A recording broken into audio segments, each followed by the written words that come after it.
Fala galera ligada no canal, beleza? Meu nome é Fernando, este é mais um Zona Mista e hoje vamos falar um pouquinho sobre função e característica. São duas coisas iguais? É diferente?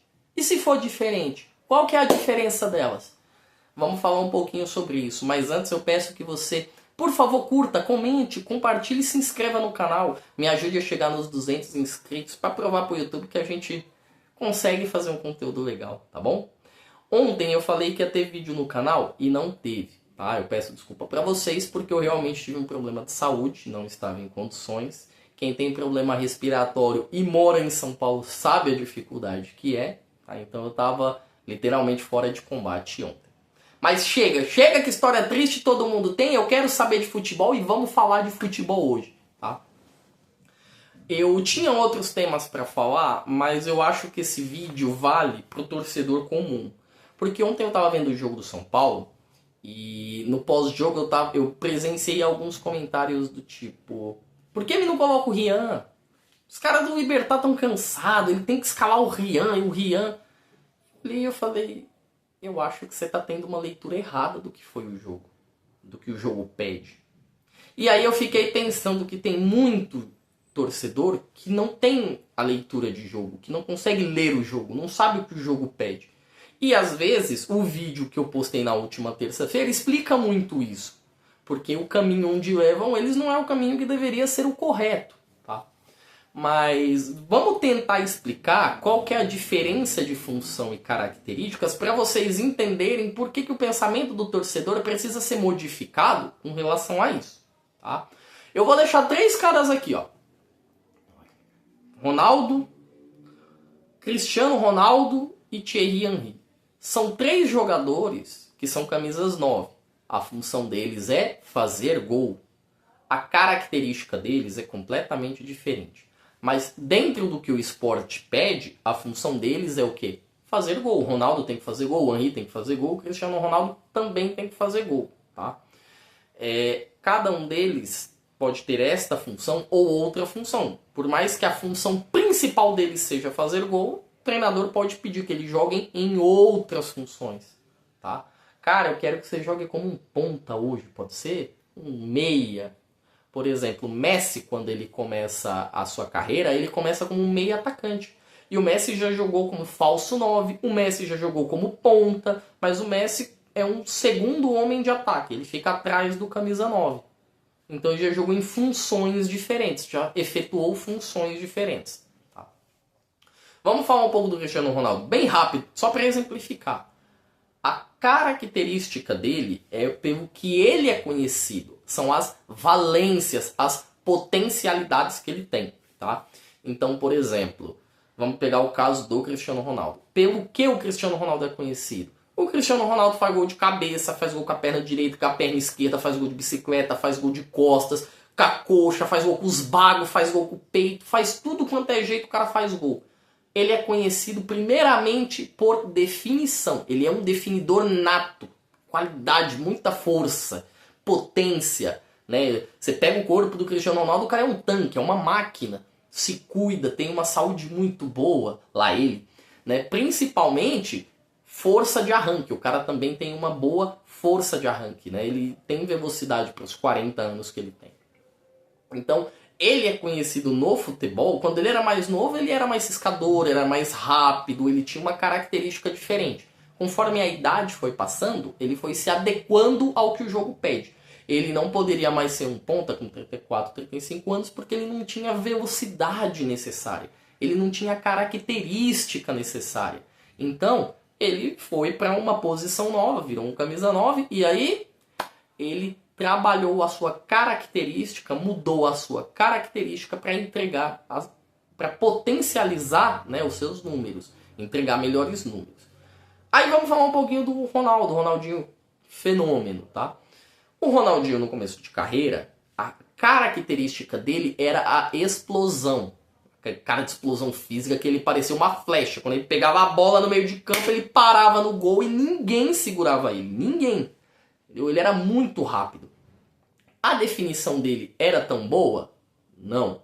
Tanto que ele não fazia tantos gols de cabeça, com as duas pernas, não era ambidestro, como é o Cristiano Ronaldo, por exemplo. Mas ele ficou conhecido antes da lesão por conta da sua explosão. Ele tinha uma rapidez e quando ele começava, quando ele engatava, que ele saía, ninguém segurava ele. Era uma característica diferente do Cristiano Ronaldo. Quando ele tem a lesão, ele entende que ele já não tem mais joelho para ser aquele ponta, aquele jogador que tinha essa característica. Ele tem que mudar a característica, ele tem que se ressignificar dentro do jogo, porque senão ele ia ser passado para trás, tá? E aí eu não vou falar de genialidade, mas ele muda a característica dele. Ele passa a se posicionar muito bem. Onde a bola tá, o Ronaldo tá. O Ronaldo, ele jogava gordo. Teve uma época que o Ronaldo jogava com 100 quilos, com 112 quilos. E foi o melhor jogador do Brasil naquela época. Por quê? Porque ele não corria, ele fazia a bola correr. Ele sempre estava onde a bola estava. E ele sempre tinha uma qualidade no arremate. Ele era conhecido pela definição, não igual o Cristiano Ronaldo, mas ele era conhecido pela definição. Ele era conhecido pelo posicionamento e pela qualidade no jogo. Ele tinha muita qualidade. Ele podia trombar, ele segurava a zagueira, ele antecipava jogo, ele qualificava o passe. É uma qualidade, uma característica diferente da do Cristiano Ronaldo. São dois caras, a mesma função, características diferentes. Aí vamos falar do Thierry Henry, de forma rápida também, para não ficar forçando muito. O Henry, a mesma coisa, é um camisa 9, só que a característica dele é totalmente diferente. Na maioria da carreira do Henry, o Henry era um 9 de característica de velocidade. Quando ele colocava a bola na frente, meu amigo, ninguém segurava. Só segurava se desse a butinada. Senão, o Henry passava e ia embora, entendeu? Deixava você no passado.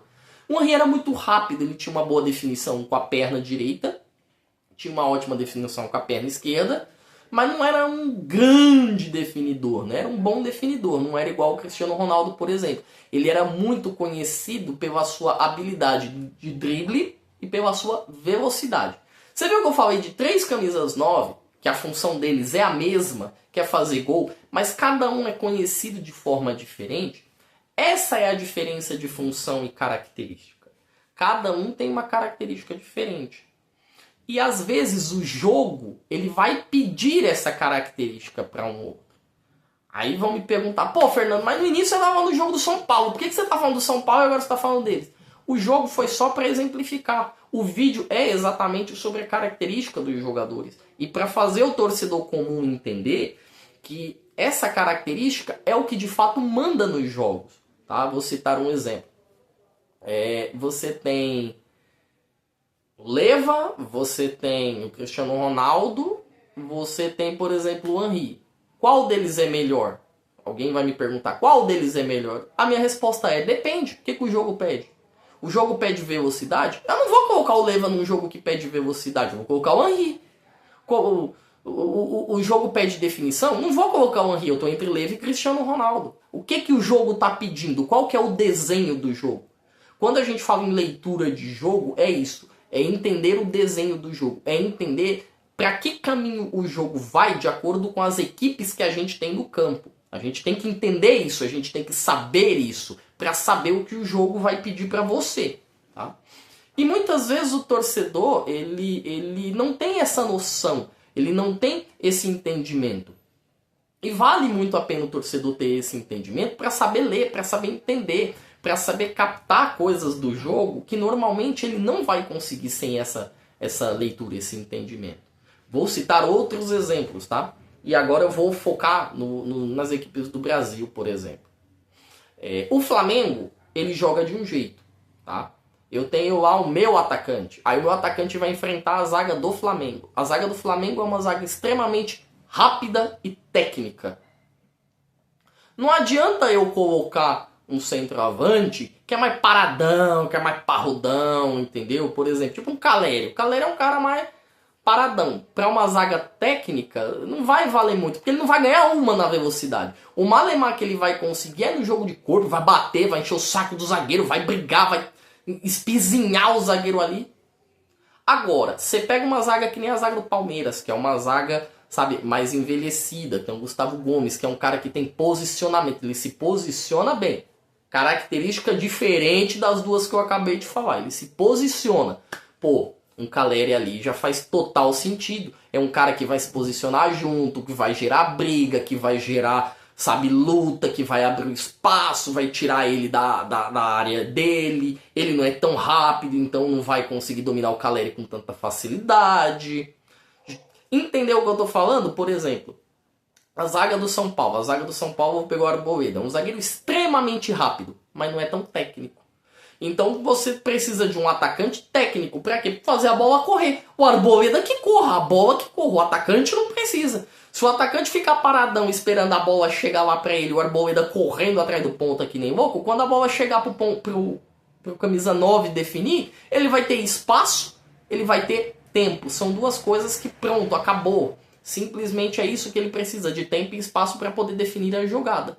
Eu acabei de falar de 5 zagueiros com 5 características diferentes, que são conhecidos de formas diferentes no futebol. Eles têm valências diferentes. E é isso que o torcedor precisa entender. O jogo é a mesma coisa. Você tem várias equipes diferentes. Você tem vários jogadores com características, tá? Com formas, com valências diferentes. E aí você tem o torcedor comum que não entende isso. Na cabeça do torcedor comum, você tem um pensamento muito raso de coloca esse porque ele é melhor, coloca aquele porque aquele é melhor. Não existe e não deveria no futebol existir quem é o melhor, quem é o pior. Porque para o funcionamento do jogo, do modo como o jogo funciona, o que vale a pena é o que o jogo está pedindo. O jogo pede velocidade, o jogo pede briga, o jogo pede guerra, o jogo pede calma, pede rapidez. O que o jogo pede?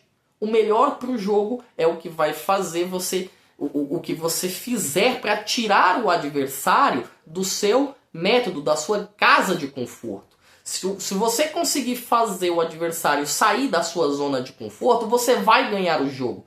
Porque o adversário ele não tem as suas melhores características exploradas, maximizadas. Por exemplo, você tem o time A, o time B, o time C e o time D. Aí o time A joga o quê? Explorando, lateralizando o jogo. Quando você joga contra um time que lateraliza, o que você faz? Você abre o jogo também. Você dobra a marcação na lateral, obriga o teu adversário a ir pro meio. Ele não tem característica de ir pro meio? Ele vai jogar? Vai jogar. Só que ele vai estar fora da sua zona de conforto. Ele vai estar fora daquilo que é o cenário ideal para ele, onde ele consegue performar de melhor maneira. Aí vamos pro cenário B. Cenário B. Puta, cenário B é o time do cenário que tem posse de bola. Como é que é? Você que tem que ter a posse de bola. Fazer ele correr atrás da bola. Sabe? Ele que corra, ele que lute, ele que se mate, ele que se esguele. Por quê? Porque ele tá fora da característica dele. Jogadores que têm a qualidade no pé, que tem essa questão, eles não são muito físicos. Então quando você começa a tirar, né, a parte técnica deles e deixar só o físico, eles vão cansar. E aí sai da zona de conforto deles, né? Da zona onde eles têm mais domínio. E é assim que você trabalha o jogo. Aí você pega, puta, o terceiro lá, o terceiro time é o time que joga pro centroavante. Ele lateraliza o jogo e joga no centroavante. Chuveirinho na área, chuveirinho pro centroavante. Dobra a marcação em cima do centroavante, dobra a marcação em cima das laterais. Pronto, você mata o terceiro time. Ele tem que encontrar algum meio de fazer o jogo fluir fora da característica dele. E é mais fácil no futebol, nos negócios, em qualquer mundo. É mais fácil você destruir do que você construir. Tem muito mais dificuldade quando você constrói o jogo, tá? Então, principalmente, já é mais difícil construir o jogo dentro da sua característica, principalmente quando você sai dela. Quando você sai da sua característica, é muito mais complicado você construir jogo. Então, para o torcedor comum entender, a ideia é a leitura de jogo. Deixa eu ver como o meu rival vai jogar. Olha, o meu rival tem a valência principal no meio de campo. Tenho que anular a valência principal dele.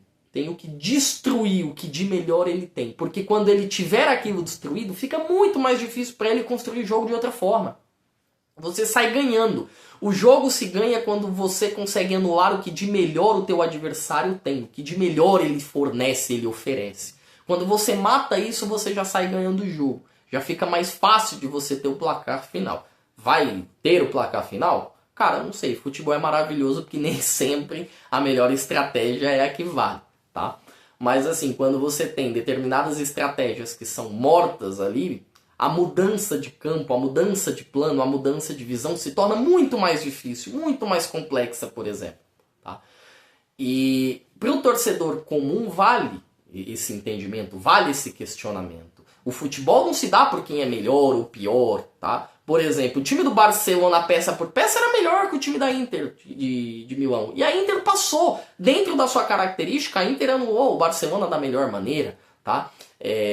A Itália de 82, você acha que era melhor que a seleção brasileira? Não era. O modo como a Itália matou a seleção brasileira dentro das características que a seleção poderia jogar, né? Ganhou da seleção brasileira anulando o que a seleção poderia melhor fazer, mostra isso. E você tem vários exemplos no futebol como isso acontece. Pro torcedor tem que valer esse entendimento. Melhor e pior no futebol não existe. Existe tática, existe característica, existe implementação de ideias. De uma forma como que você precisa se adaptar ao que o outro trabalha de melhor. Por que normalmente, quando uma equipe é muito melhor do que a outra, a equipe mais fraca ela espelha a outra? Puta, você vai lá, tem o Palmeiras e o São Paulo, na época que o São Paulo não ganhava de ninguém, não ganhava nada, o Palmeiras jogava no 3-5-2, aí o São Paulo ia lá e jogava também. Às vezes tinha dado 2 treinamentos e jogava também. Porque a melhor ideia, quando você não consegue matar a valência do seu adversário, a característica, é espelhar o que faz. É espelhar. E aí quando você espelha o que você faz, você espelha com outros jogadores, porque a característica é diferente, tá? Eu deixo esse pensamento para vocês, principalmente para o torcedor comum. Saia da caixa. Procure algo diferente. Porque o diferente é sempre aquilo que faz você pensar fora e entender o jogo de maneira mais fácil. Tá bom? Eu me despeço, deixo vocês por aqui.